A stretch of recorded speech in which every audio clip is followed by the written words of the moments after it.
안녕하세요. 오늘은 세포 속의 시그니처 2장에 대해 잠깐 말씀드리려고 하는데요. 2장에서는 19세기 후반 다윈의 진화론이 학계의 주류 이론이 된 이후에 과학자들이 생명의 기원 문제에 대해서 어떻게 생각해 왔는지 당시 과학계의 조류에 대해서 설명하고 있습니다. 2장에서 마이어 박사는 비록 다윈이 생명의 기원 문제를 설명하지 못했음에도 불구하고 그 당시에 많은 과학자들은 생명의 기원 문제가 물질적 과정으로 설명될 수 있으리라는 낙관적인 견해를 가지고 있었다는 것을 설명하는데요. 그것의 배경으로서 당시 과학에 중요한 영향을 미쳤던 유물론과 자연주의 사상, 그리고 19세기 중반경에 알려진 독일 화학자 벨러의 실험의 중요성을 강조하고 있습니다. 예전 강의에서 유럽에서 19세기에 유물론과 자연주의가 과학에 중요한 영향을 미쳤다는 것에 대해서 말씀드린 적이 있었는데요. 유물론이라는 것은 모든 것의 근본을 물질로 보는 그런 철학 사상이고, 자연주의는 자연만을 유일한 실제로 보고 초자연은 존재하지 않는다라는 그런 철학 사상인데요. 이러한 사상들이 19세기에 중요한 과학적 가설의 배경으로서 작용을 하게 됩니다.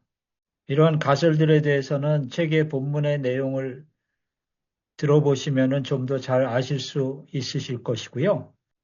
이러한 유물론과 자연주의의 영향뿐만 아니라 19세기 중반에 알려진 독일 화학자 벨러의 실험도 당시 과학자들로 하여금 생명의 기원 문제가 물질적 과정으로 설명될 수 있을 것이라는 낙관적 견해를 갖게 하는데 중요한 역할을 하게 되는데요. 벨러는 1828년 무기물로부터 생체 내 유기화합물을 합성하는 데 성공하게 됩니다. 벨러의 실험 전까지는 무기물과 생체 내 유기화합물은 근본적으로 다르다고 많은 사람들이 생각했고, 또 생명체는 생명이 없는 무기물과는 다르게 특별한 활력이라는 것을 가지고 있다라는 그러한 활력론이 지지되고 있었는데요. 벨러는 무기물로부터 생체 내 유기화합물을 생성하는 데 성공함으로써 생명과 무생명 사이에는 근본적인 차이가 없다라는 그러한 그 생각을 갖게 만드는 데 중요한 영향을 주게 됩니다. 19세기 후반은 영국에서 빅토리아 여왕이 제위하던 시기로 영국이 꽤 잘 나가던 시기였었는데요. 당시 과학자들은 생명의 기원 문제가 진화론의 도전이 되는 심각한 문제로 생각하지 않았다는 것인데요. 그러나 결국 이 생명의 기원 문제가 현대에 와서 진화론의 문제점을 드러내는 결정적 요소로 작용하고 있다고 마이어 박사는 세포 속의 시그니처를 통해서 밝히고 있습니다. 네, 그러면 오늘 또 2장의 일부 내용을 직접 읽어 드리겠습니다. 19세기가 끝날 무렵 많은 과학자들은 물질 우선 관점을 받아들였다. 근대 과학의 많은 설립 창시자들, 요하네스 케플러, 로버트 보일, 아이작 뉴턴은 과학적 증거가 그들의 자연 속에서 인식하는 질서와 설계의 배후에 있는 이성적인 정신을 가리키고 있다고 믿었던 깊은 종교적 확신을 가지고 있었던 사람들이었던 반면, 많은 19세기 후반의 과학자들은 우주를 자율적이고 자체적으로 존재하며 자체적으로 창조하는 아무런 초월적 원인과 외부의 지시와 설계를 필요로 하지 않는 것으로 보게 되었다. 몇 가지 19세기의 과학적 이론들은 이러한 관점을 지지하였다. 예를 들면 천문학에서 프랑스 수학자 피에르 라플라스는 순전히 자연적인 중력의 결과로서의 태양계의 기원을 설명하는 성운가설로 알려진 기발한 이론을 제안하였다. 지질학에 있어서는 찰스 라이엘은 지구의 가장 인상적인 지형적 모습, 즉 산맥과 계곡의 기원을 침식과 퇴적과 같은 느리고 점진적이며 완전히 자연적인 변화의 과정의 결과로서 설명하였다. 물리학과 우주론에서는 시공간의 무한성에 대한 믿음이 물질의 궁극적 기원에 대한 질문을 생각해야 할 어떤 필요도 없애버렸다. 그리고 생물학에서는 다윈의 자연선택에 의한 진화론은 신적인 간섭이나 인도나 설계 없이도 방향성 없는 과정이 새로운 생명의 형태들을 설명할 수 있다고 제안하였다.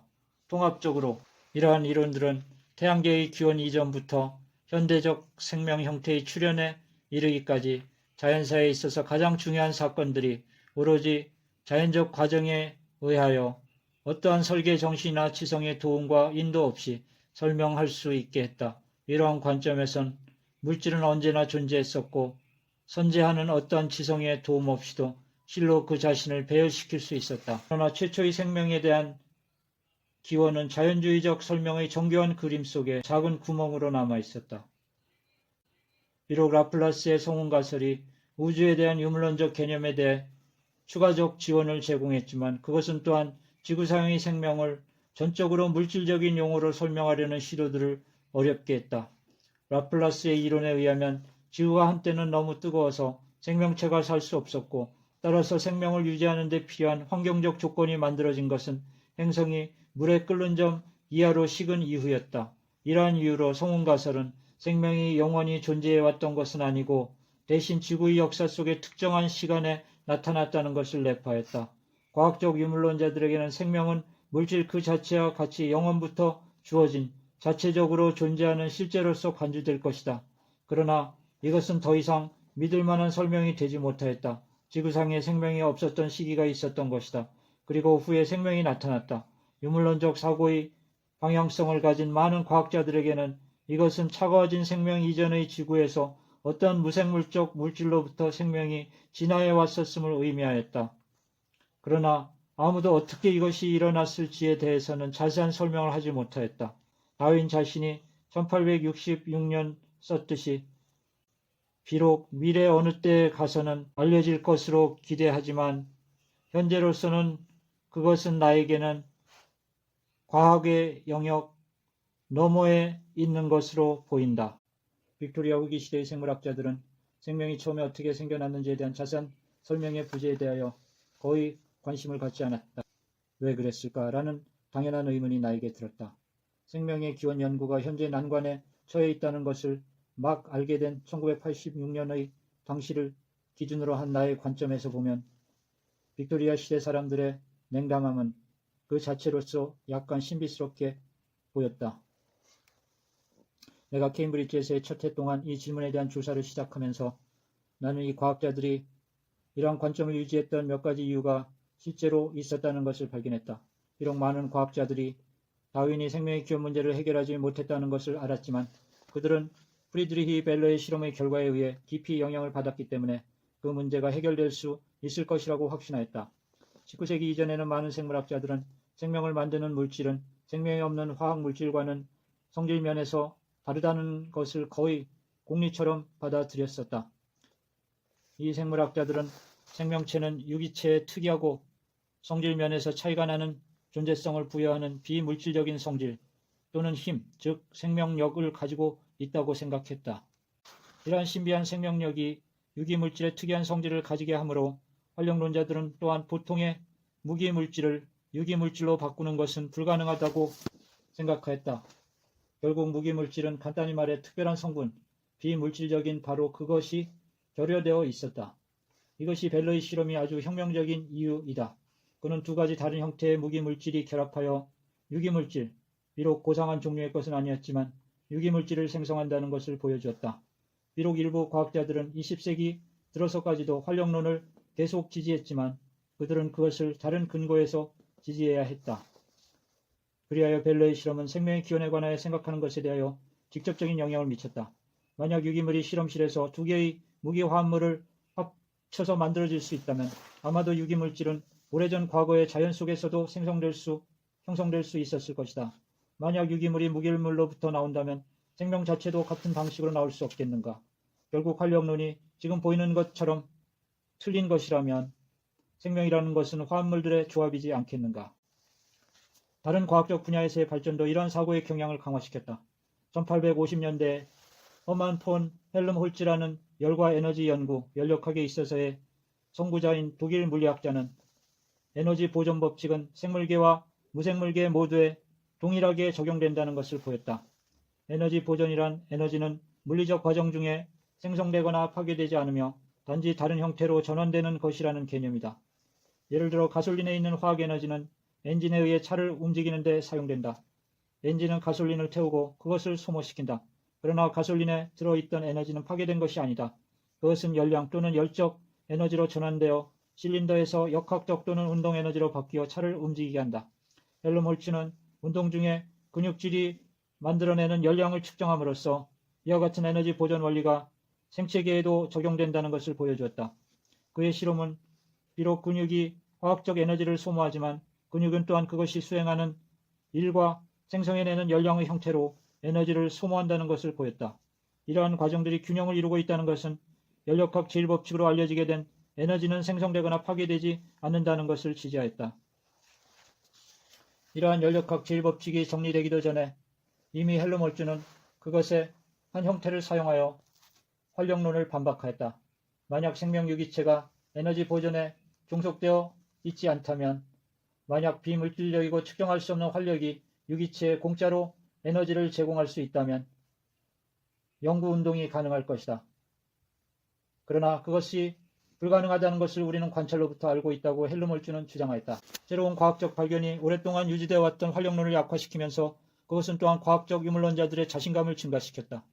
에른스트 해켈과 같은 독일의 유물론자들은 생명과 무생물인 물질 사이의 어떠한 질적 차이도 부인했다. 우리는 더 이상 유기체와 비유기물, 즉 무생물 사이의 근본적 차이를 규정할 수 없다. 1858년 생명에 대한 기계론적 해석이라는 제목의 에세이에서 또 다른 독일 생물학자 루돌프 버초우는 활력론자들에게 화학적 활동과 유기체 활동의 차이를 지적해보라고 도전했다. 활력론의 쇠퇴와 함께 버초우는 대담하게 그 자신의 유물론 신조를 주장하였다. 어느 곳이나 원인과 결과가 필수적으로 연결되어 있는 기계적 과정만이 존재할 뿐이다. 생명 과정은 이제 다양한 물리적 또는 화학적 메커니즘을 통해 설명될 수 있었다. 우리의 경험상 메커니즘이란 것은 차축을 돌리는 톱니바퀴처럼 움직이는 물질적 부분만을 포함하기 때문에 이것은 유기체의 현재의 기능이 물질과 에너지만을 가지고 설명될 수 있다는 것을 의미하였다. 이러한 전망은 과학적 유물론자들로 하여금 그들이 또한 쉽게 생명의 기원에 대한 설명을 만들어낼 수 있을 것이라고 단정하도록 도왔다. 해켈 자신은 이러한 시도를 한 최초의 과학자 중에 하나였다. 만약 생명이 오직 물질과 에너지만으로 구성되어 있다면 생명의 기원을 설명하는 데 있어서 움직이는 물질적 과정 외에 무엇이 필요하겠는가? 해켈과 같은 유물론자들에게는 과학자들이 생명이 어떻게 좀 더 간단한 화학적 전구체로부터 생겨났는지 설명할 것이며, 그것도 오직 물질적 과정만으로 그렇게 할 것이라는 것은 필연적인 것이었다. 해켈에게는 생명의 기원에 대한 유물론적 설명을 찾아내는 것은 단지 과학적으로 가능성 있는 일만이 아니었다. 그것은 철학적으로 반드시 되어야 하는 일이었다. 시청해 주셔서 감사합니다. 안녕히 계세요.